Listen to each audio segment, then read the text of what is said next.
In general, I don't recommend using cordless drills for large diameter bits in metal. So, and this is for two reasons. First and foremost, because those larger diameter bits have a tendency to really grab in metal and has the potential to result in an injury, and also because there is a much better tool for doing that. So let's go ahead and I'm going to take a conventional twist bit, 3/16 of an inch, and I'm going to tighten this into place in the chuck, counterclockwise, and lock. I'm drilling through metal, so I'm going to have it in my low setting, and the barrel is set to drill.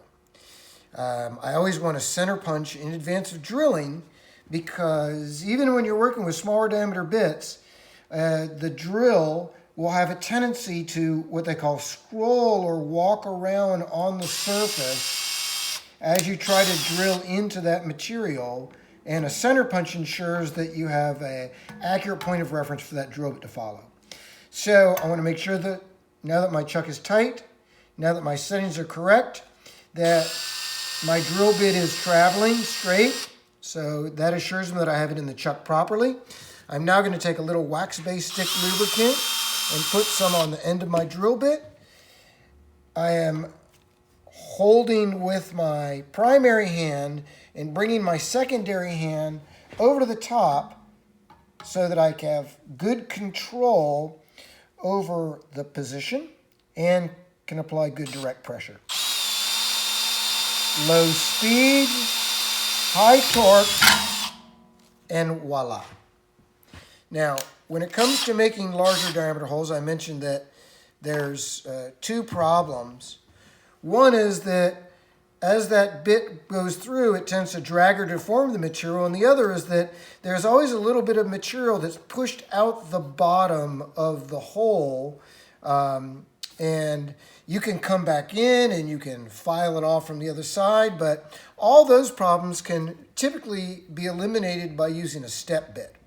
Now, the only downside to a step bit is that it only has increments that correspond to the most commonly used drill bit. So it may go from an 1/8 inch to 3/16 to a 1/4 inch. So if you're looking for an intermediate size, a step bit will not offer you that option. So once again, I'm going to secure my bit in place, put a little bit of stick lube onto the surface, good positive downward pressure, and step, step, step.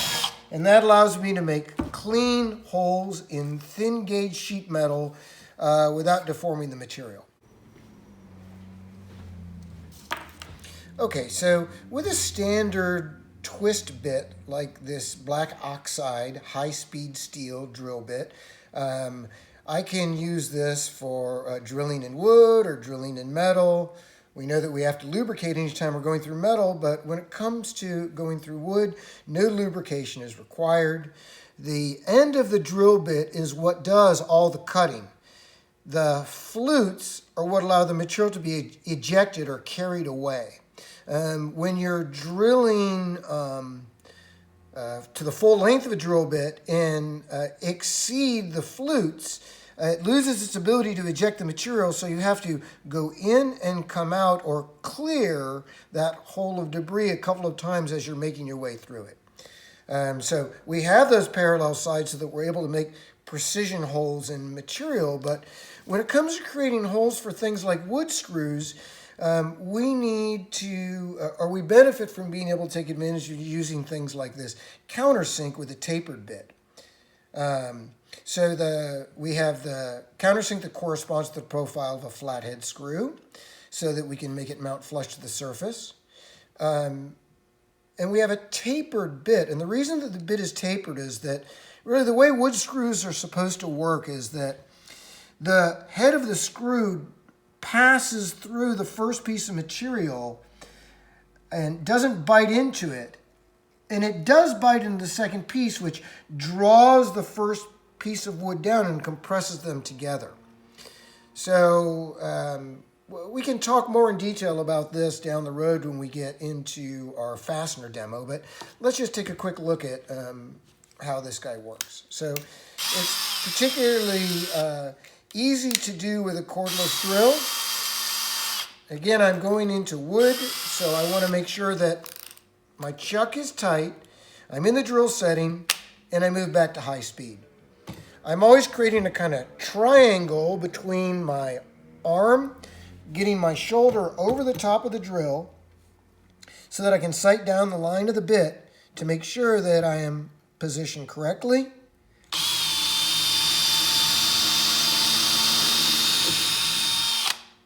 If the drill bit drags on its way out, you can always reverse the drill and back out.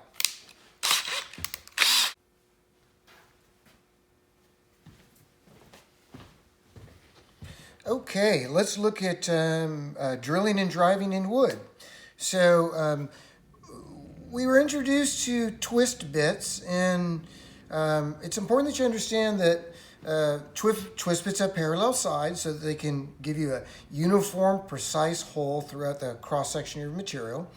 They only cut from the end, so almost any drill bit can be resharpened, and they will dull if they're banged off of another piece of tooling, or if they encounter a hardened piece of metal, or if they're not lubricated properly when we're going through metal. But the important thing that I want you to understand about drill bits and going through wood is that if the drill bit goes into the material so deep that you've obstructed the flutes of the drill bit, then it won't be able to eject that material that it's cutting away, and the drill bit can get stuck in that hole. So we can always put the drill in reverse to back it out, but it's best practices tells us that if we are going in and drilling into considerable depth, that we want to go in, back out, go back in, and back out. Now we have to be very careful about maintaining a fixed position as we're doing this, otherwise we're going to ovalize or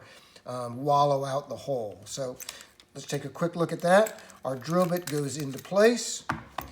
We can manually tighten the chuck counterclockwise.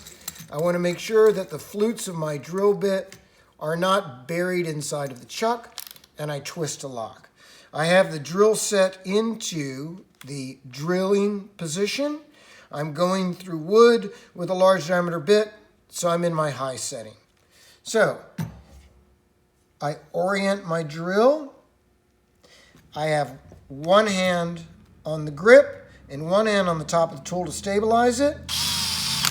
Make sure that you're going forward and clockwise and not in reverse. This is a mistake that's very easy to make.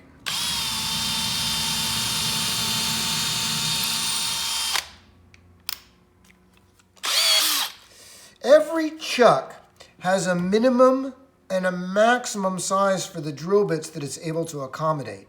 This particular chuck has a minimum size of 1/16 of an inch and a maximum size of 1/2 inch. So if I'm trying to drill a hole in wood that exceeds that 1/2 inch in diameter, then I'm going to want to use what's called a reduced shank drill bit. And we have two examples here. One is the Forstner bit, and the other is a paddle bit or spade bit. Now, drilling large holes in wood with a precision Forstner bit can be very, very, very expensive, but paddle bits are generally very inexpensive and easy to resharpen, but they do have some idiosyncrasies that we have to be very mindful of. And probably the most important one being that you should never withdraw the drill while it is running when you're using large diameter paddle bits. The other idiosyncrasy of drill bits like paddle bits are that it requires material to be in contact with the point of the bit at all times. So if I had a small pilot hole like this, I could lead or follow that hole. But if I had a large hole that I was trying to open up even further, I could not use a spade bit or a paddle bit under those circumstances because the bit would just bounce around. So I align my bit, same ergonomics that we talked about before, where I want to make sure that the tool is being held securely with two hands.